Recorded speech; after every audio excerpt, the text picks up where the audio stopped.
거예요. 그죠? 너무 감사드리고요. 복 많이 받으시기 바랍니다. 소리가 다 들리겠는데요? 네. 아, 지금요? 아래 들릴 것 같아요. 남은철 주사님 감사합니다.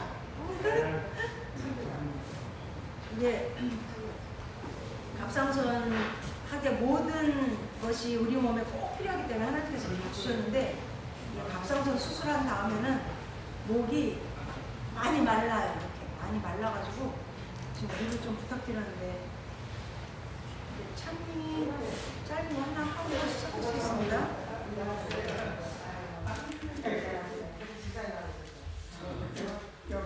1절만 있는 참미 279장 찬양하시겠습니다. 279장. 참미가 다 있으시죠? 279장. 때리면 다시 하겠다.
네, 성도 여러분 안녕하십니까?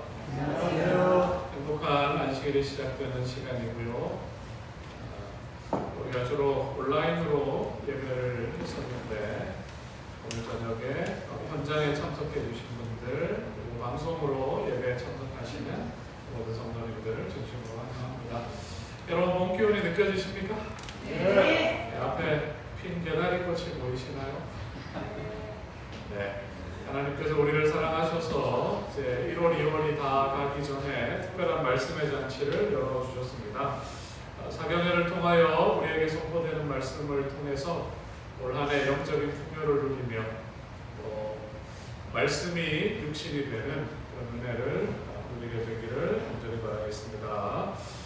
사경회 강사로 광진교회에서 목회하시는 김대한 목사님께서 오셨습니다. 인사하실 때 박수로 환영해 주시기 바랍니다.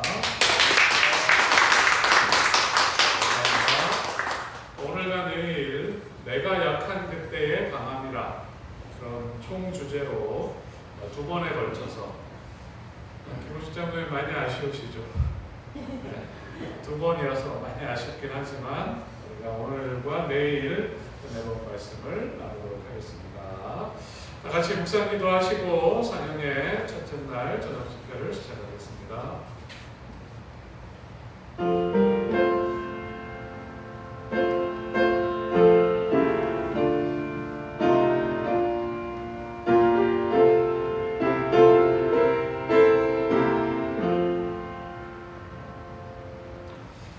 네, 첫 찬미는 저희 찬양대장님이 이번 사경의 주제를 보시면서 곡을 하나 선정하셨는데요. 준하의 모든 것 이 곡 부르시고 김호식 장로님께서 시작하는 일로 인도하시겠습니다. 예, 찬미가에는 없습니다. 한번 보시면서 같이 보겠습니다.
권위와 능력과 궁핍과 박해와 권고를 기뻐하노니 이는 내가 약한 그때의 강함이라. 아멘. 저희들을 지극히 사랑하여 주시는 하늘에 계신 우리들의 아버지 하나님, 참으로 올해도 은혜를 베풀어 주시어서 이제 연초에 아버지의 말씀을 상고하면서 우리들의 믿음을 더욱더 정비할 수 있는 은혜의 시간을 주심을 진심으로 감사를 드려옵나이다. 아멘. 아버지, 비록 짧은 시간이지만 세우신 목사님에게 성령 충만하시어서 이 시대에 우리들이 들어야 할 말씀을 밝히 증거할 수 있게 도와주시고 듣는 우리들 마음 문을 활짝 열고 주님의 말씀을 온전히 우리 마음 육비에 새기어서 올 한 해 생애할 때 참으로 여러 가지 시험과 어려움이 닥칠지라도 능히 말씀으로 승리하는 한 해가 될 수 있도록 저희들 위해 함께하여 주시옵기를 간절히 바라옵고 나옵나이다. 아멘. 아버지, 우리 김 목사님의 더욱더 은혜를 충만하게 해주시어서 이 마지막 시대에 마지막 기별을 증거하는 엘리야가 될 수 있도록 성령님 항상 함께 해주시고 그가 심호하시는 교회 성령의 불길이 일어나서 참으로 재림의 기별을 땅끝까지 증거하는 모든 성도들이 되게 도와주시옵기를 간절히 바라올 때 우리를 주에서 구원하신 예수님의 귀하신 이름 의지하여 간절히 기도 올려옵나이다. 아멘.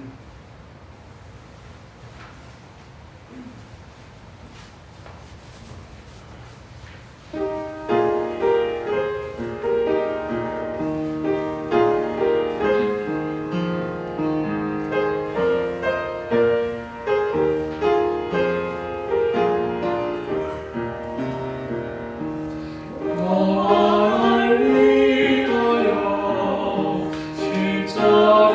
십자가에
안녕하세요. 안녕하십니까. 이렇게 안식일을 시작하는 시간에 함께 예배드리게 돼서 정말로 감사합니다. 하나님을 함께 예배하는 것도 정말 감사한 일인데 또 이번 안식일 동안 말씀을 나눌 수 있도록 인도해 주신 우리 하나님과 또 목사님 또 교회의 모든 가족분들에게도 다시 한번 감사드립니다. 아멘. 저는 딸 둘 이렇게 키우고 있습니다. 옛날에는 예쁘고 귀여웠는데 이제는 조금 징그럽고 이제 얼마나 머리가 잘 돌아가는지요. 제가 무슨 말 할 건지 잘 알고 대처하는 지혜로운 딸들과 이렇게 4명이 이렇게 살고 있습니다. 지금 제가 섬기는 교회는 광진 교회입니다. 예전에 대공원 교회로 그렇게 많이 불려졌던 광진 교회에 있습니다. 오늘은 87명의 성도님들과 16명의 부도자가 있습니다.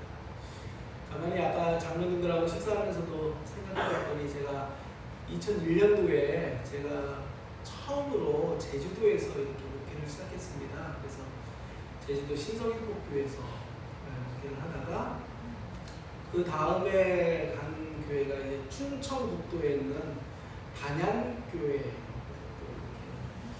목회를 하다가 그 다음에는 이제 강원도에 있는 임계교회에서 목회를 하다가 그 다음에 이제 경기도에 있는 교문립교회에서 부목사로 봉사하고 그 다음에 이제 서울에 있는 광진교회에서 이렇게 목회하고 있습니다. 교문립교회에서 이렇게 봉사하기 전에는 보건대학에서 교목과장으로 한 3년 청소년 대학생 사역을 이렇게 했습니다. 우리 양동욱 목사님은 제가 그 강원도 임계에 있을 때 정선교회에 계셨거든요. 그래서 우리 평창 정선지구였습니까? 네, 맞습니다. 네, 평창 정선지구에서 함께 했습니다. 목사님하고 대화하다 보면 저보다 늘 생각이 깊고 부드러운 목사님이셔서 가끔 형이라고 부르고 싶을 때가 목사님입니다. 우리 기아 목사님과 함께하는 우리 율석 본향 교회에 하나님께서 뜻하시고 계획하신 모든 일들이 꼭 이루어지고 또 열매 맺는 그러한 역사가 일어나기를 간절히 바랍니다. 정말 참 믿음을 가지고 교회를 섬기는 사람들의 한 가지 꿈이 있다면 내 마음속에 내 삶 속에 하나님의 역사하심에 정말 쓰임 받고자 하는 그러한 뜻이 다 있을 것입니다. 여러분들도 하나님의 역사에 쓰임 받고 싶은 그러한 소망이 있으세요? 아멘. 그냥 이렇게 헛된 인생 그냥 살다 끝나는 것이 아니라 작은 일이라도 하나님의 일에 한번 쓰임 받고 싶다라는 그런 마음이 좀 다 있을 것입니다. 그래서 내가 좀 하나님의 쓰임을 받는 사람이 되고자 이렇게 마음 먹으면 좀 내 마음에 좀 아쉬움이 좀 생겨요. 내가 조금만 더 젊었더라면 이런 생각이 좀 들기도 하고, 내가 좀 경제적으로 조금만 더 넉넉했더라면 이런 생각도 하고, 내가 좀 이렇게 많이 배웠더라면 이런 생각도 하고, 어떤 집사님은 내가 남자로 태어났더라면 이런 생각으로 이렇게 하십니다.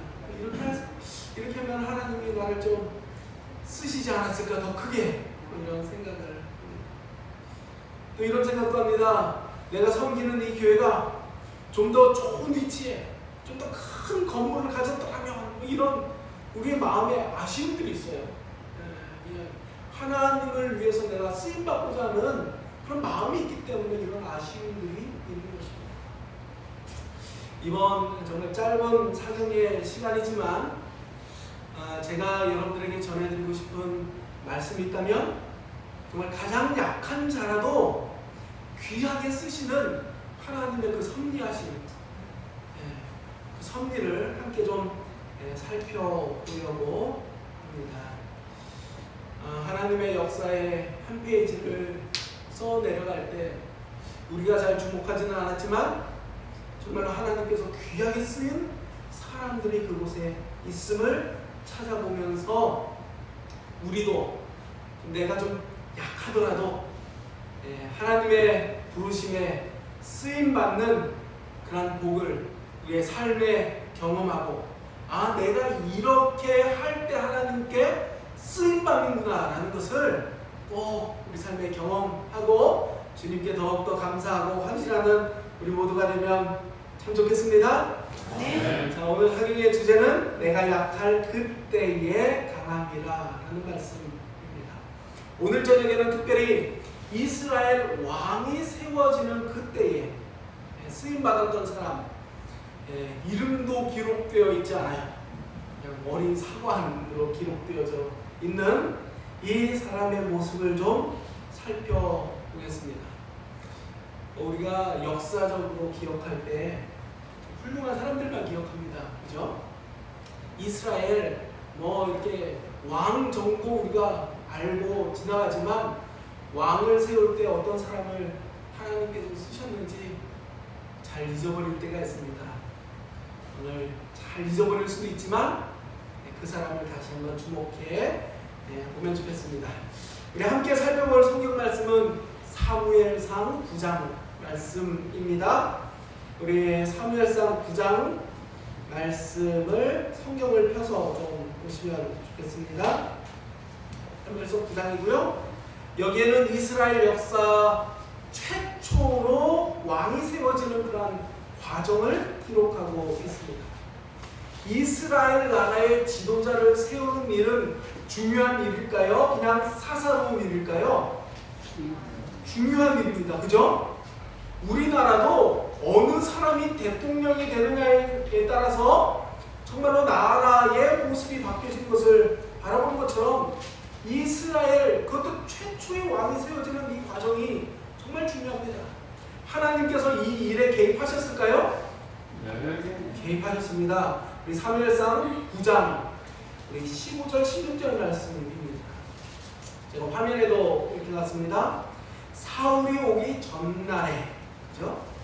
사울이 오기 전날에 여호와께서 사무엘에게 알게 하여 이르시기를 내일 이맘때에 내가 베냐민 땅에서 한 사람을 내게 보내리니 너는 그에게 기름을 부어 내 백성 이스라엘의 지도자로 삼으라 하고 말씀하십니다. 자, 오늘 이야기의 주인공이 여기 소개되고 있습니다. 사무엘은 이 사람의 이름을 잘 모르지만 성경은 기록하고 있어요. 이 사람의 이름이 무엇입니까? 사울입니다. 사울은 우리가 잘 아는 것처럼 이스라엘의 몇 번째 왕이에요? 두 번째 왕이요? 첫 번째 왕이에요. 두 번째 왕은 누굽니까? 다윗. 세 번째 왕은요? 거기까지만 아시면 돼요. 저희가 가지 않을 것입니다. 이 첫 번째 왕, 이 사울에 대한 이야기입니다. 하나님께서 지금 선지자 사무엘에게 사울이 오기 전날 저녁에 이스라엘 지도자 될 사람을 내가 너한테 보낼 것이니 너가 그를 만나면 그 머리에 무엇을 부으라고요? 기름을 부으라고 가르쳐 주셨습니다. 자, 이 이스라엘의 초대 왕의 머리에 기름을 붓고 세움받는 일에 지금 누가 간섭하고 계십니까? 하나님께서 이스라엘 왕을 세우는 일에 간섭하고 계시는 모습을 보게 됩니다. 한 절 한 절 좀 살펴보도록 하겠습니다. 9장 1절 2절 여기에 먼저 사울의 아버지 기스를 소개하면서 그의 아들 사울을 소개하고 있습니다. 여기 이렇게 소개하고 있어요. 1절 말씀입니다. 베냐민 지파의 기스라 이름하는 어떤 사람이요? 기스라는 유력한 사람, 그죠?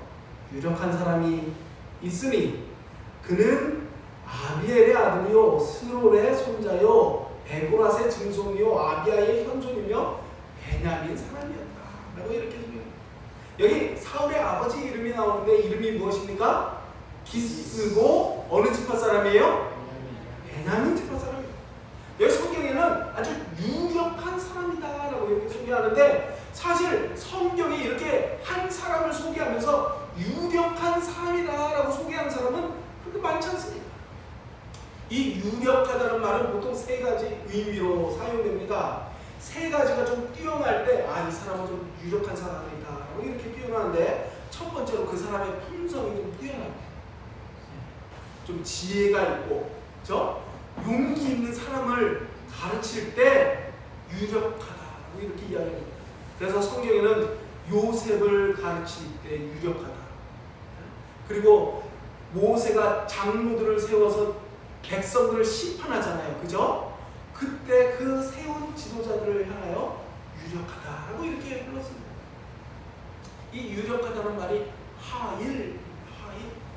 그래서 하일이라고 하면 정말 품성이 뛰어난 사람, 용기가 있고 재판할 만큼 지혜로운 사람을 가르쳐서 하일, 유력하다는 말입니다. 두 번째로는 권력 있는 사람을 유력하다라고 봅니다.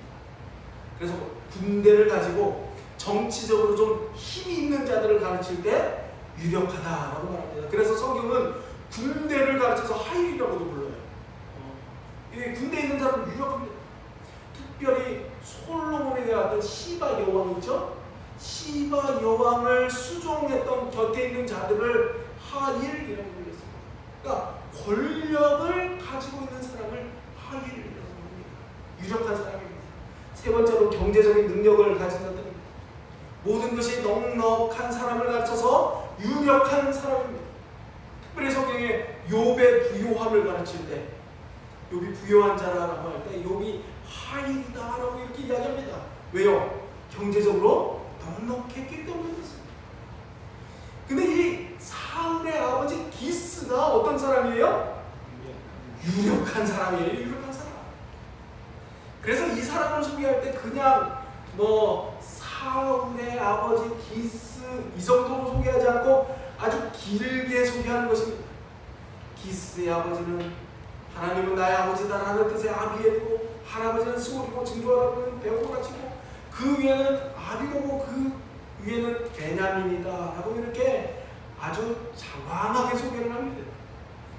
이렇게 소개하는 것은 이 사무엘상 9장의 주인공인 누구를 소개하려는 거예요? 사울을 소개하는 것입니다. 주인공은 사울입니다. 2절에 사울을 이렇게 소개하고 있습니다. 함께 좀 읽어보겠습니다. 기스에게, 시작. 기스에게 아들이 있으니 그의 이름은 사울이요 준수한 소년이라. 이스라엘 자손 중에 그보다 더 준수한 자가 없고 키는 모든 백성보다 어깨 위만큼 똑같다. 자, 드디어 주인공을 소개합니다.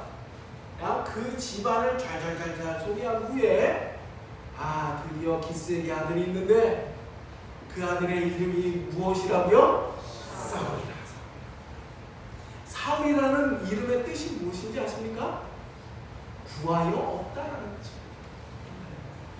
사울의 이름의 뜻이 뭐라고요? 구하여 없다.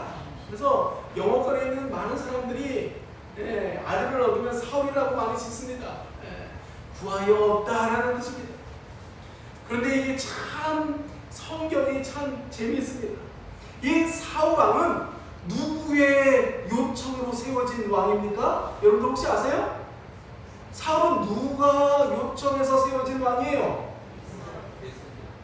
하나님께서 자발적으로 세운 왕입니까? 아니요. 이스라엘 백성들이 하나님께 요청해서 세워진 왕입니다. 이스라엘 백성들이 다른 나라와 같이 우리에게도 왕을 달라고 사무엘에게 구합니다. 사무엘은 늙었고 사무엘의 아들들의 사역에는 문제가 좀 많이 있었어요. 그래서 이 이스라엘 지도자들이 생각할 때는 역사적으로 이 혼란한 사사 시대를 끝내고 안정된 나라가 되기를 원했어요. 그래서 하나님의 나라인 이스라엘도 이 주변에 있는 다른 나라와 같이 부국강병하는 그런 나라가 되기를 이 이스라엘 지도자들이 원하는 것입니다. 그래서 이스라엘 백성들이 사무엘에게 나아가 왕을 요청합니다. 사무엘이 이 이야기를 듣고 기분이 좋았을까요? 속이 상했을까요? 속이 많이 상했습니다. 그때 하나님께서 사무엘에게 이렇게 말씀하셨다고 합니다. 사무엘상 8장에 있는 말씀인데요. 6절, 7절 말씀을 제가 좀 요약했습니다. 화면에 있는 말씀을 보시면 됩니다. 우리에게 왕을 주라 했을 때에 사무엘이 그것을 기뻐했다고요? 기뻐하지 아니하고 그 다음에 하나님께 기도했습니다. 그때 하나님께서 뭐라고 말씀하셨어요? 우리 여호와께서, 우리 함께 좀 화면에 있는 말씀을 읽어보겠습니다. 시작. 여호와께서 이르시되 이는 그들이 너를 버림이 아니요 나를 버려 자기들의 왕이 되지 못하게 합니다. 사무엘이 이 말을 듣고 기뻐하지 않았어요. 이스라엘이 나를 버렸구나라고 생각했기 때문에 사무엘이 기뻐하지 않았어요. 그런데 하나님이 뭐라고 사무엘을 위로하고 계세요? 사무엘아, 너를 버린 게 아니라 누굴 버린 거라고? 나를 버린 거야. 너 괜찮아 라고 지금 위로하고 있는 것입니다. 그리고 사무엘에게, 백성들에게 왕의 제도를 너가 가르쳐 주라고 이야기합니다.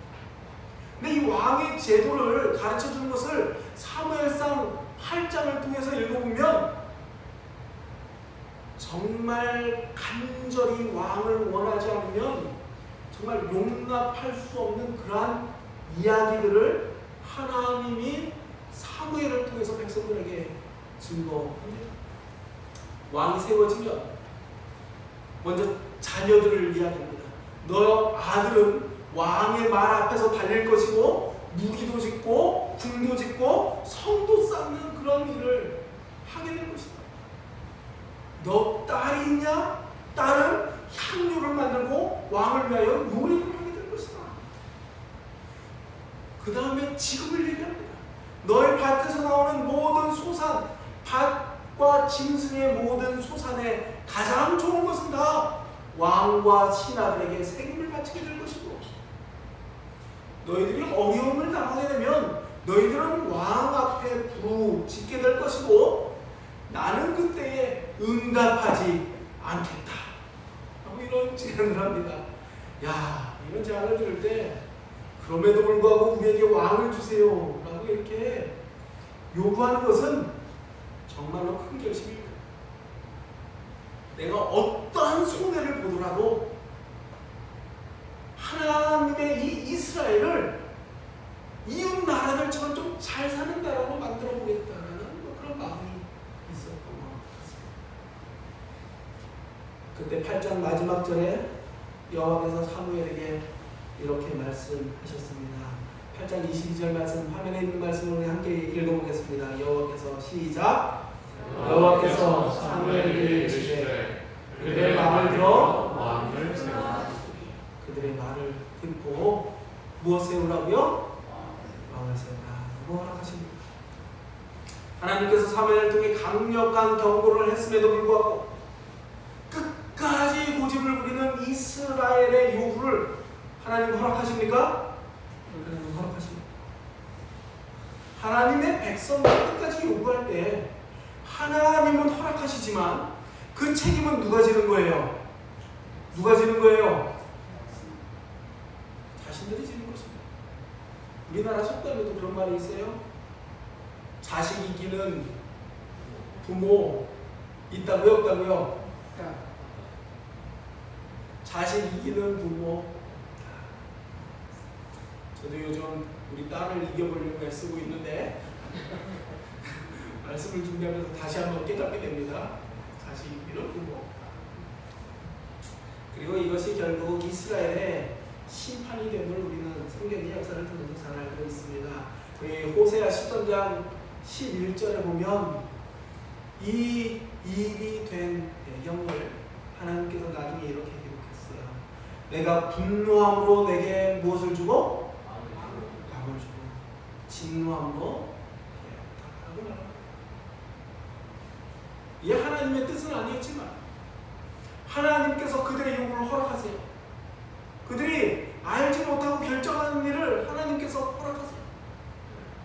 하지만 하나님께서는 이렇게 이렇게 인간의 잘못된 왕정 제도를 통해서 그들이 선택한 이 왕정 제도를 통해서도 하나님은 당신의 구속의 역사를 이루어 가십니까?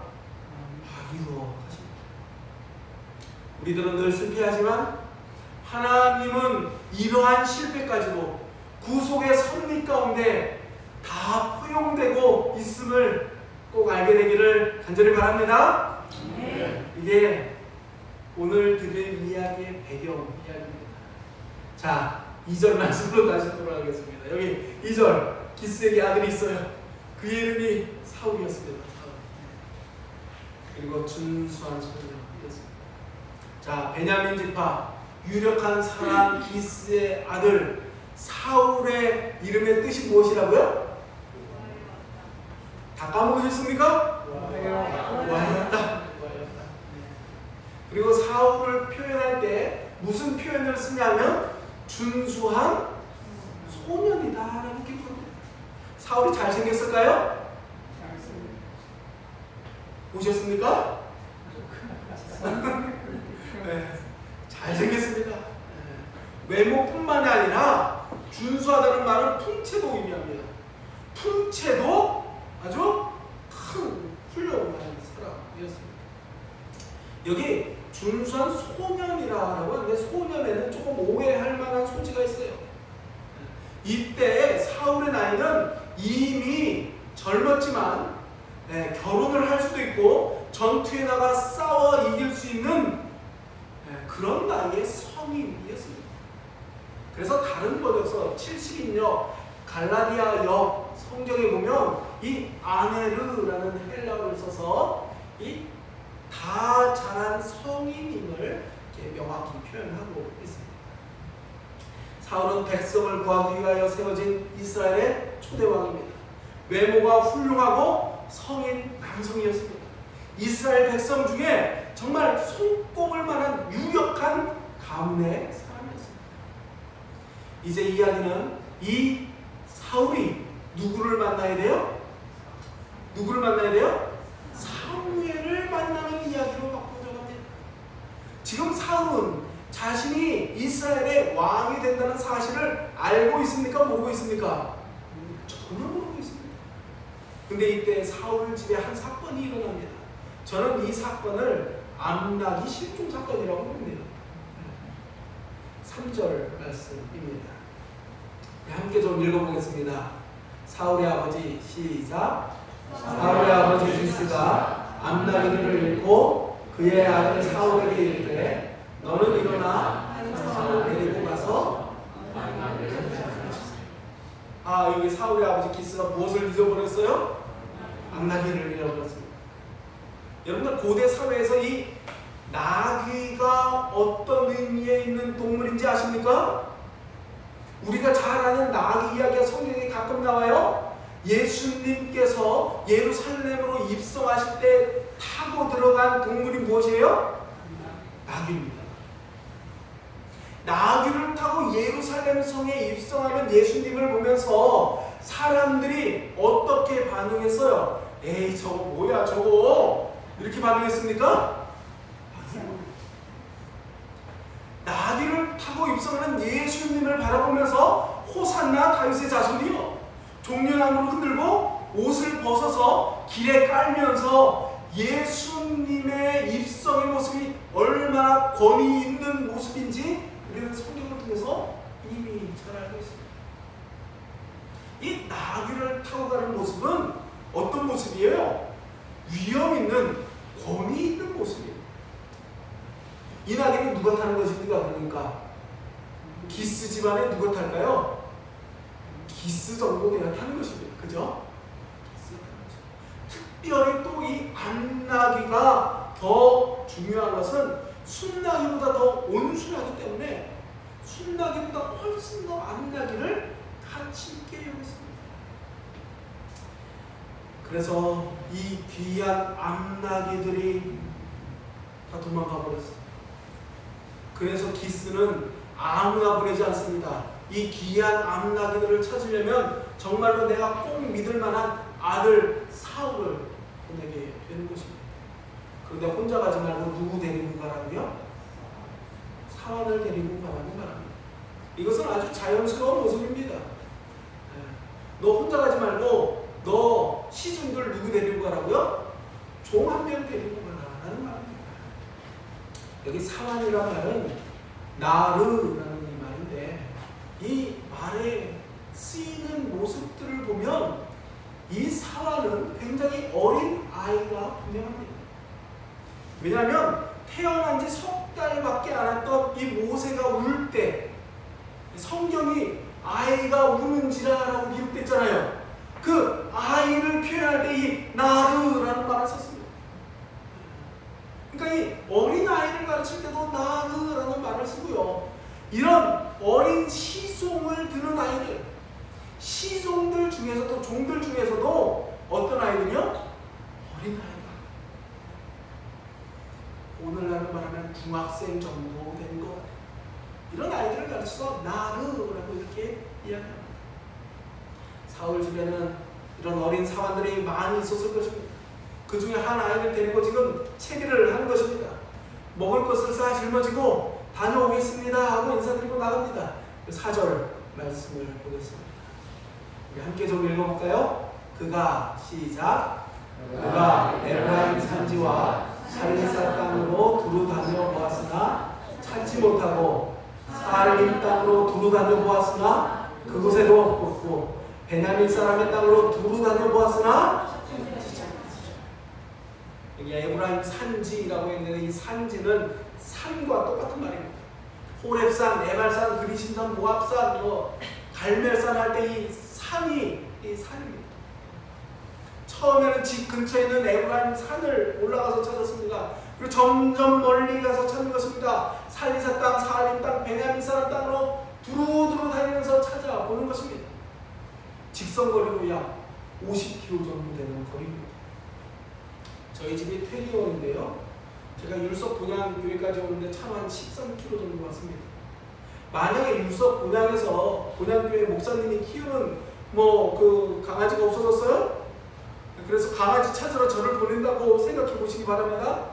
제가 13km 떨어진 퇴계원까지 그 강아지를 찾아갔다 라고 하면 굉장히 멀리 간 것 같습니까? 네. 굉장히 멀리 갔죠. 여기서 50km 정도면 좀 가평 정도 되지 않습니까?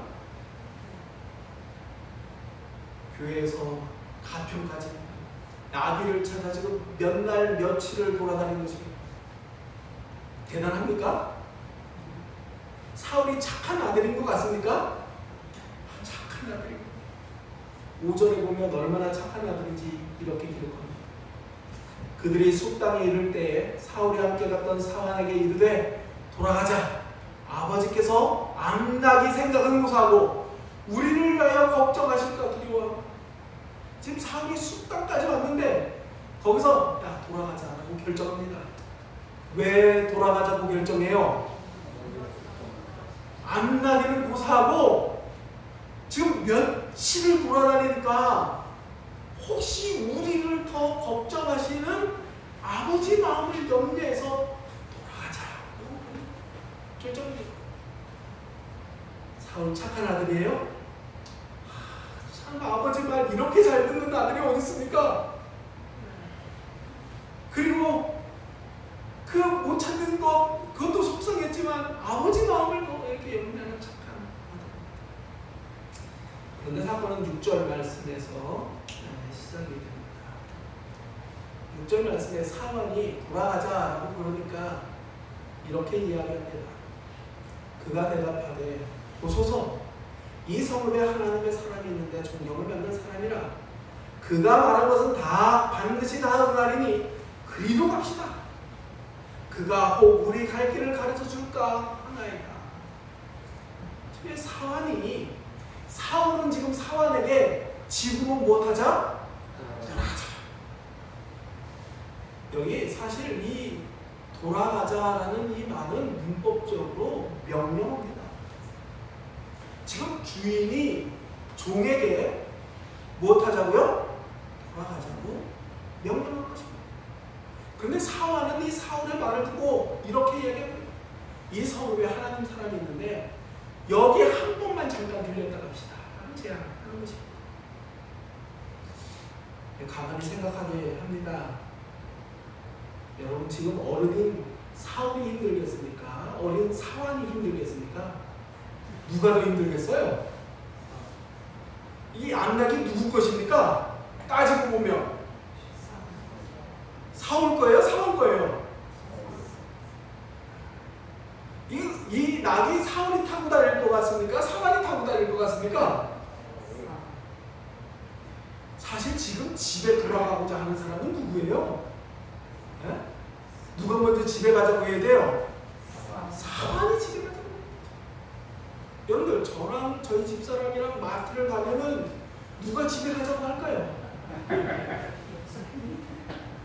여러분들 답을 다 아십니까? 똑같은 상황입니다. 지금 100번도 넘게 사환이 가자고 해야 하는 것이죠. 근데 지금 사울이 가자고 하는데 누가 반대하고 있어요? 사환이 반대하고 있어요. 근데 사울도 만만치 않습니다. 7절에 보니까 사울이 그 사환에게 다시 한번 말합니다. 우리가 가면 그 사람에게 무엇을 드리겠느냐? 우리 주머니에 먹을 것이 다하였으니 하나님의 사람에게 드릴 예물이 없다. 지금 사울은 이러한 사환에게 하나님의 사람을 만나면 우리가 예물을 드려야 할 건데 우리는 예물은커녕 지금 먹을 것도 없다라고 지금 이야기하는 것입니다. 그러니까 무엇하자고요? 이쯤에서 돌아가자 하는 것입니다. 이 정도 하면 돌아가야 됩니까? 돌아가야죠. 근데 8절에 사환이 이렇게 이야기합니다. 사환이 사울에게 다시 대답하여 이르되 보소서 내 손에 은 한 세겔 4분의 1이 있으니 하나님의 사람에게 드려 우리의 일을 가르쳐달라 하겠나이다. 내가 은 조금 가지고 있는데 이것 드리고 길을 물어보면 된다라고 말합니다. 여러분 제가 처음에 말씀드렸습니다. 사울은 그 집안이 어떤 집안이에요? 유력한 집안입니다. 그런데 지금 누가 사울을 돕겠다는 거예요? 그 어린아이가 자기네 주인을 걸러내지 않는 것 그거 다 죽으면서 돕겠다는 것입니다. 지금 제가 사무엘상 9장의 이야기를 좀 여러분들에게 전해드리고 있는데요. 사무엘상 9장의 주인공은 사울입니다. 이스라엘의 초대 왕입니다. 이스라엘을 이끌 리더를 세우고 있는 것입니다. 근데 말씀을 가만히 보면 지금 사울이 리더 같습니까? 사환이 리더 같습니까? 지금 이 사울을 이끌고 있는 사람이 누구예요? 사환이 지금 사울을 이끌고 있는 것을 보게 됩니다. 10절에 사울이 결국 사울이 그 사환에게 이르되 내 말이 옳다 가자 하고 그들이 하나님의 사람이 결국 사울은 누구의 말에 의해 행동하게 됩니까? 사환의 말에 따라 행동합니다. 결국 사울이 이 사무엘을 만납니다.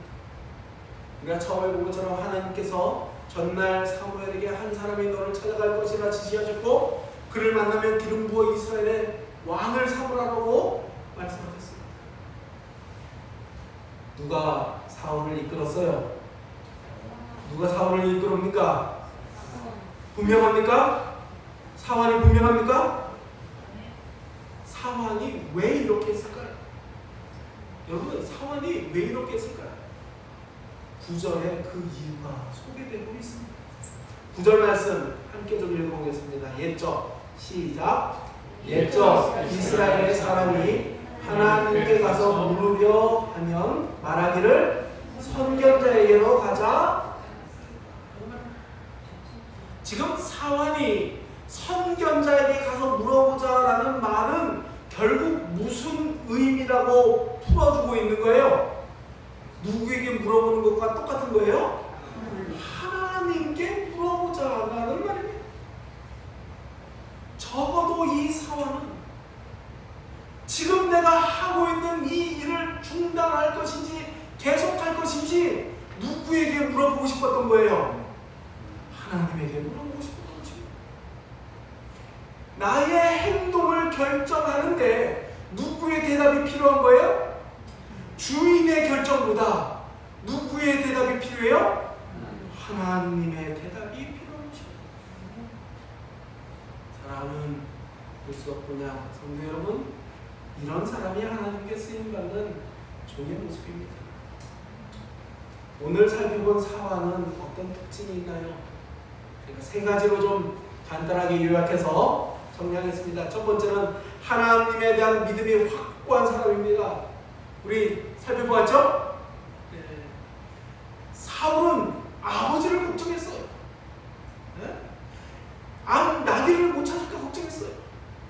그러나 이 사울은 그것을 누구에게 묻고 싶은 거예요? 하나님에 대한 믿음이 확고했기 때문에 주인의 명령도 하나님의 말씀을 듣기 전까지 잠깐 미뤄둘 수 있는 믿음의 사람이죠. 하나님에 대한 믿음이 확고한 사람, 쓰임받는 사람입니까? 네. 이런 사람을 하나님께서 쓰십니다. 두 번째 사울의 특징이 있어요. 맡은 일에 최선을 다하는 사람입니다. 그의 주인 사울은 됐다, 이 정도 하면 충분하다, 이제 돌아가자 라고 여러 번 이야기했지만 자기 나귀도 아니고 찾아서 자기가 탈 것도 아니고 찾아간들 자기가 칭찬받을 것도 아닌 이 사람, 나에게는 아무런 유익이 없지만 맡겨진 일을 무엇하는 사람이요? 최선을 다하는 것입니다. 맡겨진 일에 최선을 다하는 사람이 하나님의 쓰임을 받는 것입니다. 마지막으로 자신의 것을 헌신하는 사람이 쓰임을 받습니다. 작은 도시락을 예수님께 내어드려서 하나님의 역사를 이룬 오병이어의 어린아이 여러분들 아십니까? 이 사람도 자신의 것을 아낌없이 헌신합니다. 보소서 내 손에는 한 세겔의 사백이, 세상에서 보면 아무것도 아닌 것 같은 것, 세상에서 보면 아무 존재 가치도 없을 것 같은 이 사람을 하나님이 사용하십니까? 하나님이 사용하십니다. 그가 하나님에 대한 믿음의 사람이라면, 그가 작은 일이라도 충성을 다하는 그러한 사람이라면, 자기의 작은 것이라도 하나님의 일을 이루는데 아무런 욕심 없이 내어줄 수 있는, 헌신할 수 있는 사람이라면, 그런 사람은 반드시 하나님이 그를 통하여 하나님의 역사를 이루심을 오늘 이 저녁 믿게 되기를 간절히 바랍니다. 아멘. 하나님이 이 사환 칭찬했을까요? 칭찬하지 않았을까요? 어떻게 하십니까? 이 사환이 나중에 주인 됐어요? 그렇지 않습니다. 22절 말씀, 9장 22절 말씀입니다. 이거 정말 놀라운 말씀이었어요. 사무엘이 이제 사울을 만났습니다. 사울을 만났어요. 그런데 사무엘이 이상한 행동을 합니다. 사무엘이 사울과 그 사환을 인도하여 객실로 들어가 청한 자 중에 어디에 앉게 있어요? 상석에 앉았는데 이 객은 30명. 이 30명은 이 지역의 유력한 장로와 지도자들이 분명합니다. 지금 이 자리는 어떤 자리예요? 이스라엘의 초대 왕을 세우는 자리예요. 그런데 상석에 누구를 앉혀놓고 있는 거예요? 사울과 함께 누구를 앉혀놓는 거예요? 그 어린 사환을 앉혀놓는 거예요. 아니, 내가 데리고 다니는 몸종이라면 이렇게 중요한 모임이 있는 이 자리에 넌 좀 나가 있어. 이게 더 자연스러운 거 아닙니까? 넌 좀 나가 있어. 그래, 다 했다. 너 수고했어. 이 정도면 되는 거 아닙니까? 사무엘은 그렇게 하지 않습니다. 정말 놀라운 게 사울을 앉히는 것은 이해를 해요. 사환도 상속에 함께 앉힙니다. 어느 주석에는 이 모습을 새로운 왕과 함께 그 왕의 신하를 대접하는 모습이다라고 주석하는 것을 제가 보았습니다. 틀린 말은 아니지만 저는 이 주석에 한 가지를 더 덧붙이고 싶어요. 이것은 누가 인도하신 거예요? 사무엘이 인도하신 거예요? 하나님이 인도하신 거예요? 하나님이 사무엘을 통하여 인도하신 것입니다. 이 사울을 여기까지 인도한 사환을 칭찬하고 격려하는 모습이라고 저는 생각합니다. 사람들은 모를 수 있습니다. 그리고 자신도 모를 수가 있어요. 내가 하나님의 일에 지금 쓰임받고 있는지 쓰임받지 못하고 있는지 자신도 모를 수가 있어요. 정말 그런 사람이 하늘나라 가는 것 같아요. 내가 이웃을 위하여 얼마나 봉사했는지 모르는 사람들이 하늘에 가는 것처럼 보이는 모습이 있습니다. 그러나 누구는 기억하세요? 누구는 기억하세요? 하나님은 기억하십니다. 하나님은 주의 역사를 이루기 위해 헌신하며 주의 역사에 쓰였던 이 작은 사환의 일들도 기억하고 칭찬하고 있음을 다시 한번 기억하시고 우리도 이렇게 마지막 주의 역사에 쓰임받는 주님의 교회와 주님의 사람 되기를 간절히 소망하며 오늘 저녁 말씀을 마치겠습니다. 아멘. 기도할까요? 기도드리고 마치겠습니다. 사랑의 아버지 하나님, 오늘 이 저녁도 우리의 발걸음과 우리의 마음을 하나님 앞으로 인도하여 주시니 감사드립니다. 주신 말씀과 같이 저희들 연약할지 모르지만 하나님의 역사에 쓰임받는 주의 종 되기를 사모하오니 하나님 우리를 도와주셔서 귀히 쓰임받는 하나님의 교회, 하나님의 사람 되는 인생 되게 축복하여 주시옵소서. 예수님 이름으로 기도드리옵나이다. 아멘.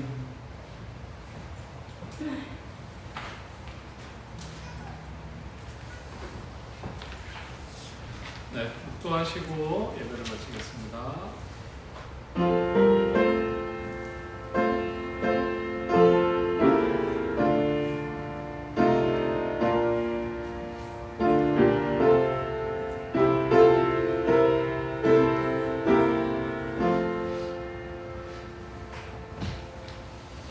네, 어둠과 함께 조심해서 돌아가시고 내일 10시 15분에 뵙겠습니다. 바깥에 학생룸에 늘 큰 택배가 와 있거든요. 의자인데 우리 같이 좀 내려놓고 가도록 하겠습니다.